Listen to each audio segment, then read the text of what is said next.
Hello everyone, this is Dalster and welcome to another episode review for Dark Side of the Ring, and in this video we will focus on the life of Chris Kanyon.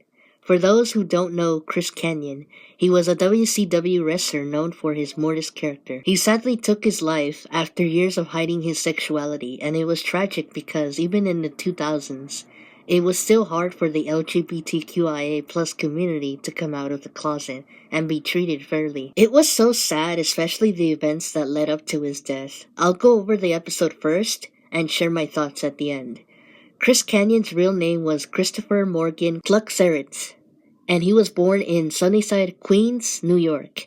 Raphael Morphy, who worked backstage in WWE around the time Chris was also working there, grew up with Chris as they went to grammar and high school together. Growing up, Chris was raised as a Catholic. In school, Chris got into trouble for cursing at a teacher, so he was sent to the chaplain. When the chaplain was telling Chris what he did wrong, Chris told him that he was gay, which caused the chaplain to tell Chris to not give in to Satan and temptations. Chris then told the chaplain that this is who he was and questioned himself on why it was wrong to be gay. Raphael said that the situation with the chaplain affected Chris for a long time. Once he got older and started his wrestling career, he met with wrestling manager James Mitchell. James said that Chris was anti-homosexual, as James convinced Fabulous Moolah to train with Chris. While training with Moolah, he also trained with Mae Young, who would stomp and beat the crap out of Chris during the training sessions. He then goes to wrestle for WCW, where he was in a tag team called Men at Work, not the music group in case you're wondering. During the 90s, Chris was very happy as he started getting praise for his wrestling style, as well as his moves, and became someone interesting to watch in the ring. Chris got his big break in a Blood Runs Cold storyline as he donned the character Mortis. The character had a mask that Chris had to put on, as the storyline was inspired by Mortal Kombat. It was this character that helped Chris boost his wrestling career. Outside of wrestling, there was a side that not a lot of people knew about Chris. In one situation, Chris called James about an incident that happened where his cousins were trying to help Chris move his U-Haul truck, and all of a sudden, gay P-word DVDs came flying out of the car.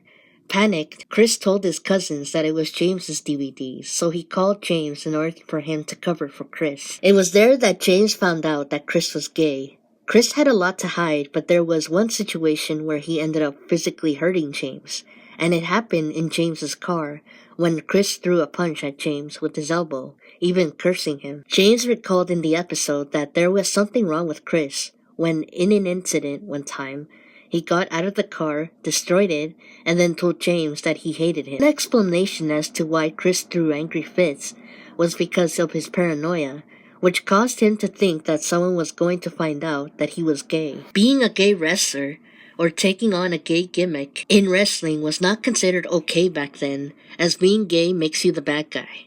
Examples would be Adrian Adonis or Goldust, who aren't gay, but did portray characters that some people thought they were gay. Chris was very secretive about his sexual orientation, but would talk to guys in chat rooms or message boards and print out their conversations.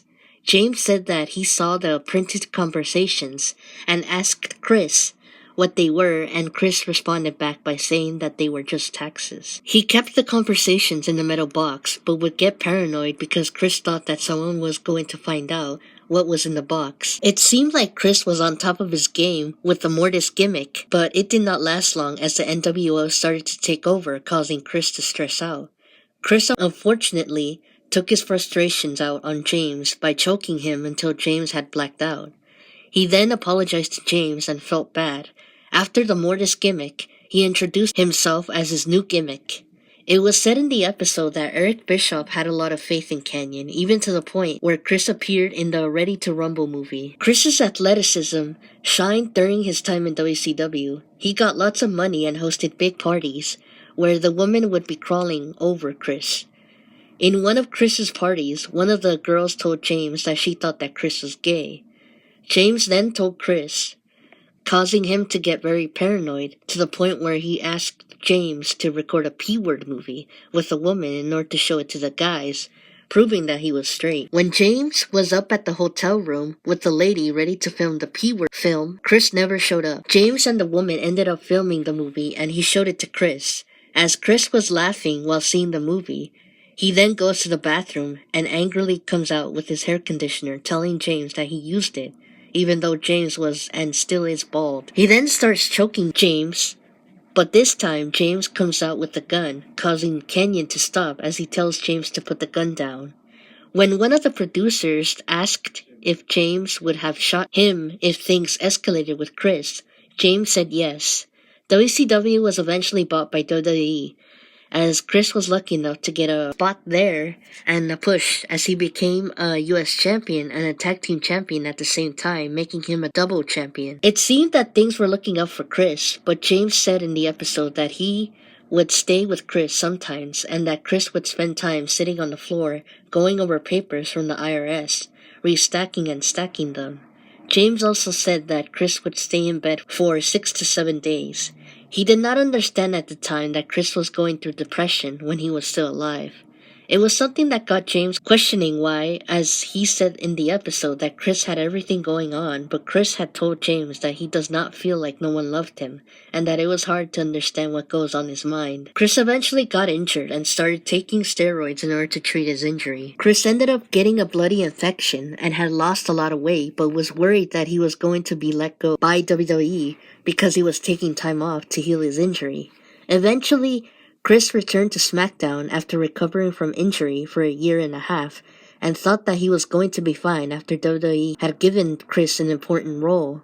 In a SmackDown segment, Chris got involved with The Undertaker and Paul Heyman, where Chris was put in a big wooden gift box. Kanyon then came out of the box singing Boy George's song, "Do You Really Want to Hurt Me?"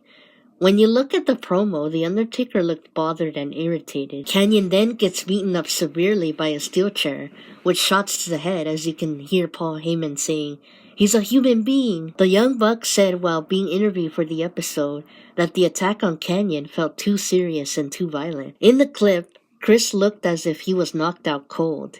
Chris Jericho called it a bullying WWE trick in the episode. Raphael felt that WWE were trying to humiliate Chris in the segment. Days after the segment, Kanyon got downgraded and was eventually let go from WWE as they had no more plans for him.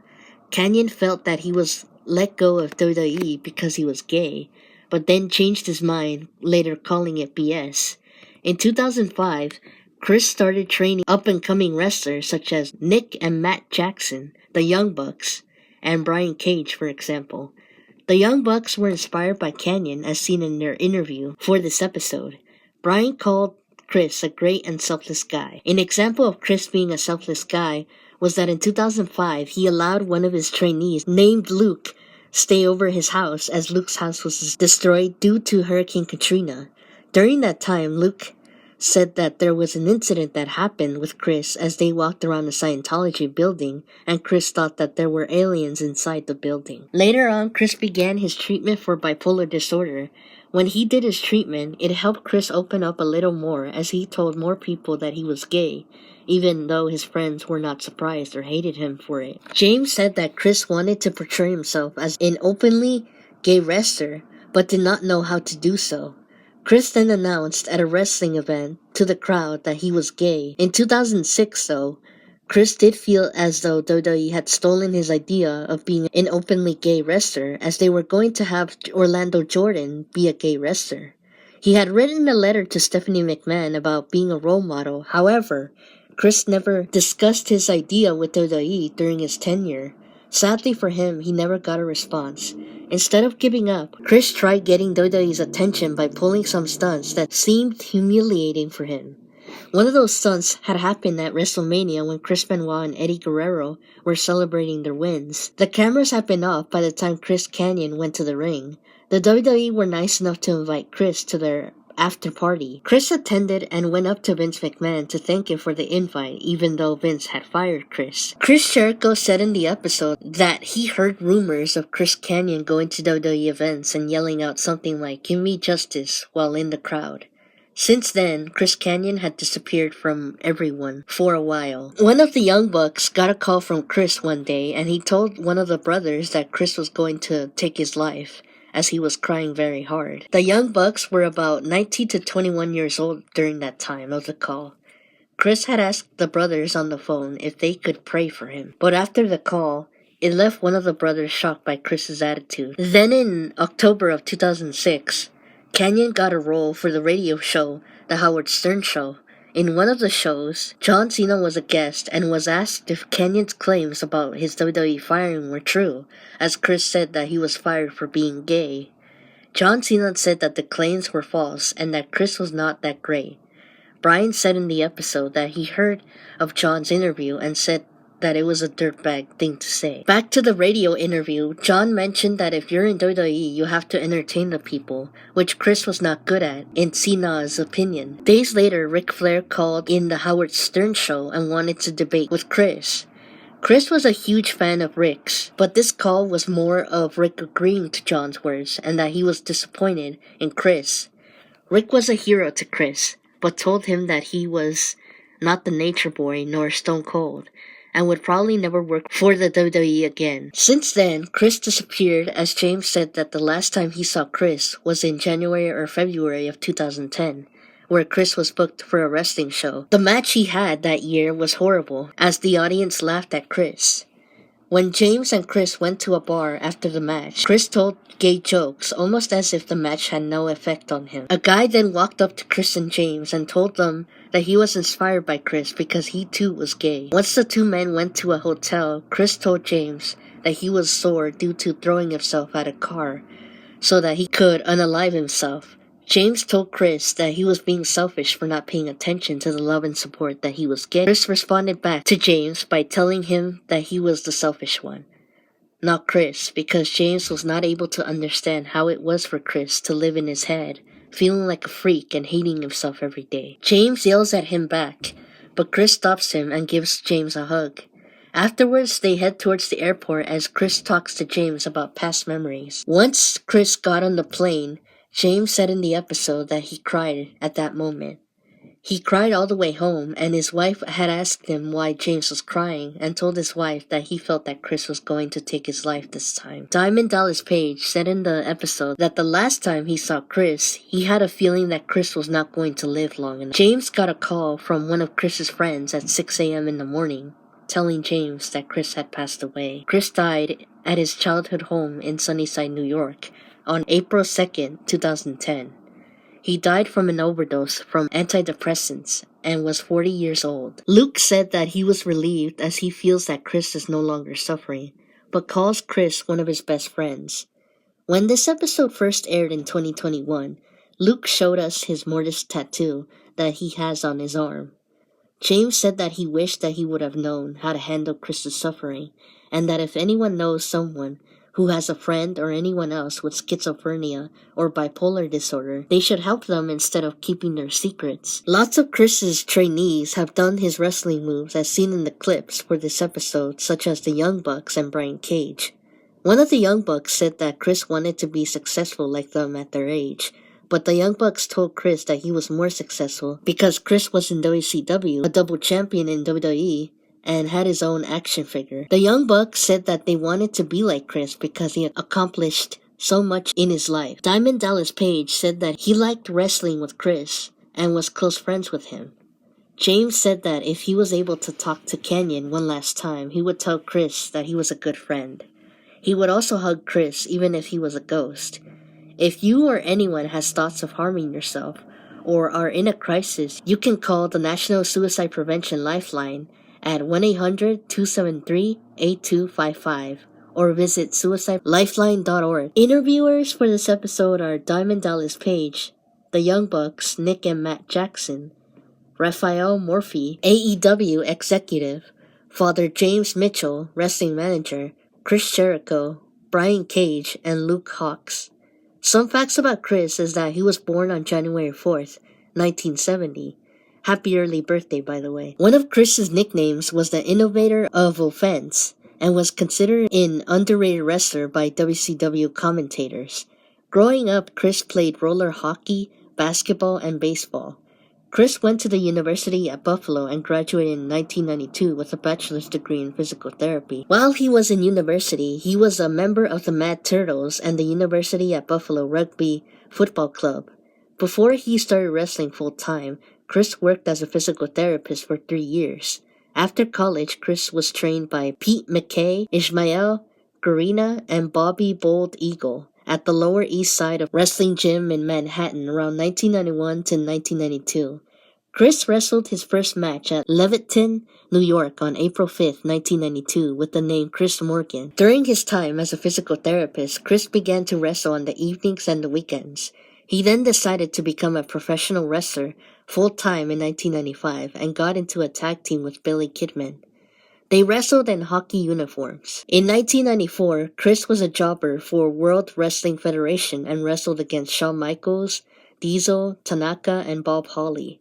Around this time, he met James Mitchell, who would become Chris's manager as he saw potential in Chris. Other than Fabulous Moolah, Chris was also trained by Afa of the Wild Samoans at the Wild Samoan Wrestling School. He made his debut in World Championship Wrestling (WCW) as a jobber and won against Disco Inferno. The word Mortis is Latin for death. As Mortis, Chris tried to join Raven's stable, the Flock, but lost his match against Diamond Dallas Page in order to get into the group. Chris ended his Mortis gimmick and started a feud with Raven. He was dubbed the Innovator of Offense by commentator Mike Tenay and used his signature words, "Who better than Kanyon?" In order to defeat the Flock, Chris teamed up with Perry Saturn, but then turned on him so that he could be with the Flock. It did not last long as Raven was dealing with depression and Kanyon was a stuntman and stunt coordinator for the Jesse Ventura story. During the late 90s, he formed a stable with Bam Bam Bigelow and DDP called the Jersey Triad, and eventually won the WCW World Tag Team Championship titles. The Jersey Triad eventually lost their titles to Harlem Heat. The stable disbanded, and Chris went on to be a stunt double for Oliver Platt in the Ready to Rumble movie. After he came back from filming, Chris took another change to his name as Chris Champagne Kanyon, inspired by his movie career. He was let go of WCW by Kevin Sullivan, but returned on April 10th, 2000 by Vince Russo. He left after losing to Buff Bagwell in a forklift match, but came back again in 2001 for the last time as WCW was about to get bought by WWF. Chris made his WWF debut on July 5th, 2001 on SmackDown as part of the stable called The Alliance. In the WWF pay-per-view, Invasion, Chris was a part of it as the pay-per-view was WWF superstars going up against former WCW and ECW wrestlers. The match that Chris had was a 3-way tag team match with the help of Sean Stasiak and Hugh Morris, facing Big Show, Billy Gunn, and Albert. Chris's team won the match. Booker T, who was WCW United States Champion in 2001, gave his title to Chris by Stephanie McMahon's request. He was able to defeat Kane by disqualification during his time with the title. How Chris became a double champion was winning the tag team titles with DDP, but they lost the title shortly after that. Chris eventually lost the US title to Tajiri on an episode of Raw in September of that year. In October the next month, Chris got injured after a match with up-and-coming wrestler Randy Orton. Kanyon was fired by the Alliance as part of the storyline so that he could recover.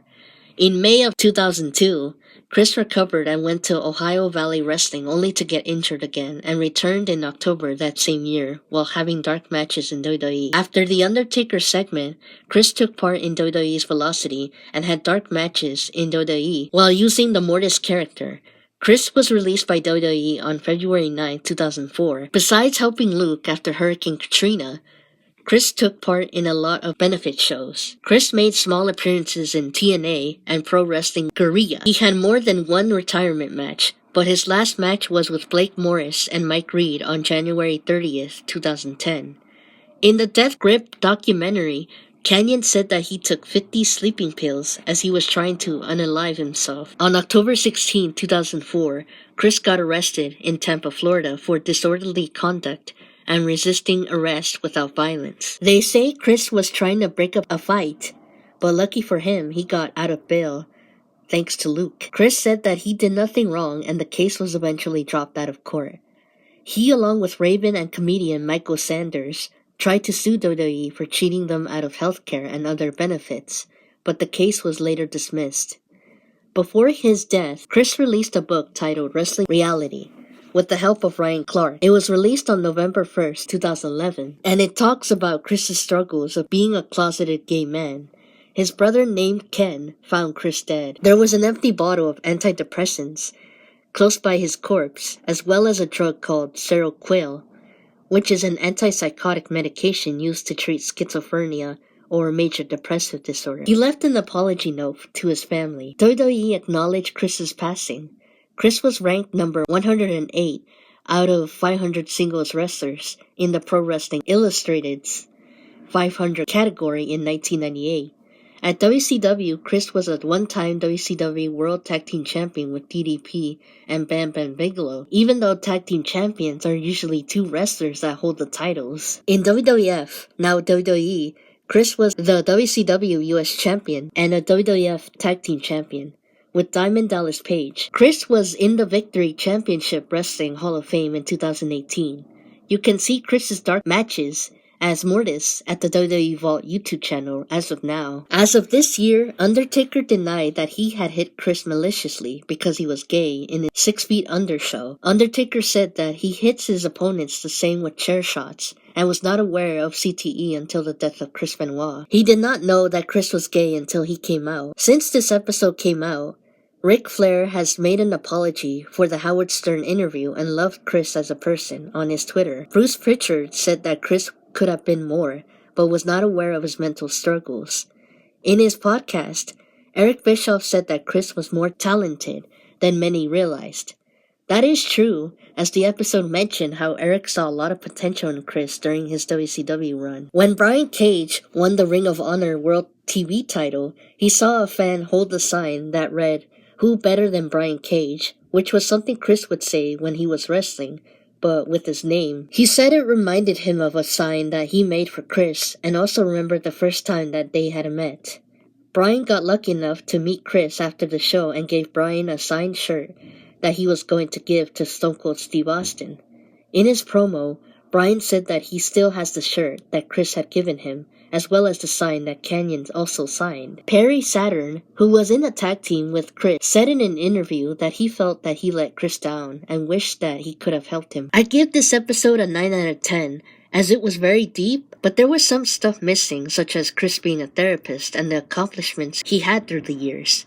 It was a deep and sad episode, especially watching it for the second time. It really hit hard. James was a really good friend to Chris, but their friendship felt like a domestic relationship with Chris taking his emotions on James. Knowing what I know of Chris and the mental struggles he faced when he was alive was something I relate to because I have major depressive disorder and have been talked down as a child. The difference was that Chris was gay and I'm straight, but even in the early 2000s, it was not easy for the LGBTQIA+ community to come out, as you get ridiculed for not being straight. A guy named Matthew Shepard, for example, was murdered for being gay, but some people said that it could have been drugs or money that he owed, which is how it led to his death. Then you have the transgender community who have some of their people murdered for being who they feel they are. Even in school, if you were gay or lesbian during the early 2000s, some people thought negatively of you. When I was in high school, there was a guy who came to school with this huge mohawk for some reason, and as he was walking by some boys, they called him the F slur. Nowadays, it's not bad to be gay, bisexual, or transgender, but there is still some work to be done. I think if Chris was still alive, he probably would be happy with how easy the LGBTQIA+ has it today. Maybe he would have accepted himself more, but the mental disorder, that's not easy. I myself go through periods of depression where it just feels like a dark cloud over your head, and it won't go away. With the help of therapy, doing things that I like to do, and taking medicine, it has really helped me. It's just a cycle that goes up and down like a roller coaster, but you have to take each day one step at a time. Help is always available, you just have to dig and find it online, or anywhere else. I know another number, other than the one that Dark Side of the Ring provided, if it does not work out for you, and that is 988. You just have to dial those 3 digits. There's also NAMI, NAMI, which I think you can chat online, or you could chat on findahelpline.com for anyone outside of the United States. My advice, don't give up. Even if it's hard, even if it's impossible to get through life, someone out there loves you and appreciates you. There's a lot of work to be done with the mental health community as well, not just the LGBTQIA+ community. As a John Cena fan, I was really disappointed with how John talked about Chris. One thing I will point out is how he kept saying in the interview, he wasn't any good. Which is going to sound weird, but I feel like he wanted to say it and was way out of line with that. I think some people were confused by it because John did say that Chris was not good at entertaining the people, but did not say Chris was a great wrestler. Which I think when you watch the episode, it feels as though John said that Chris was not good at all. Although it was still messed up, and he should have been more specific on what Chris was not good at. Ric Flair apologized on his Twitter account, but some people said that Ric's PR team might have written it. John should apologize for what he said because it just seemed like he was being a bully to Chris, and knowing that Chris had a mental illness, you can't attack people or say negative things to others now that it's confirmed that Chris had a mental illness, or anyone else with a mental illness, because it follows them throughout their lives. There were things that people have told me to this day that affect me a little, some not so much. Always be careful what you tell someone online, because it could lead to a negative impact. As for Rick, I'm sorry, but I hate Rick because of this episode and just being such an attention seeker to this day. I know a lot of people love him and that he was a great wrestling character, but I think he's a good heel because that's who he really is in real life. Imagine being talked down by someone you were inspired or by a parent. Even if he was trying to defend WWE, it was very selfish and he should have been careful about his words because that's just being a jerk for talking down on Chris. And you're just making the company look bad as well. He hasn't been doing that much good lately. Chris may not have been a great wrestler, but he was a human being who felt trapped in his head. Society failed Chris, and so did WWE. And the sad part is that he is not the only one, as there have been a lot of wrestlers who have been punished by WWE. Don't believe me? Look at Ashley Massaro and all the wrestlers around the time Vince McMahon was in control. But I hope things are getting better with the wrestling community, especially WWE, because the early days in the locker rooms were probably the worst time because of steroids and peer pressure. Also, I'm sorry for this long review, as I had a lot to say. Rest in peace, Chris Kanyon. You may be gone, but your presence is a lesson to be nicer to everyone around us. But thank you guys for watching this episode review, and comment, like, or subscribe if you want, and take care of your mental health and everyone around you, and I'll do the same too. Bye guys.